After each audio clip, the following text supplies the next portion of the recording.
الله يعلم ما نشكو من الألم وما نعانيه من ضيق ومن سقم، لكن لنا فيه ظن لا يخيبنا، حاشاه أن ترجع الأيدي بلا نعم.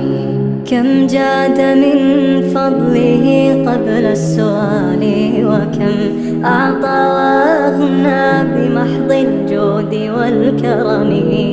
الله يعلم ما نشكو من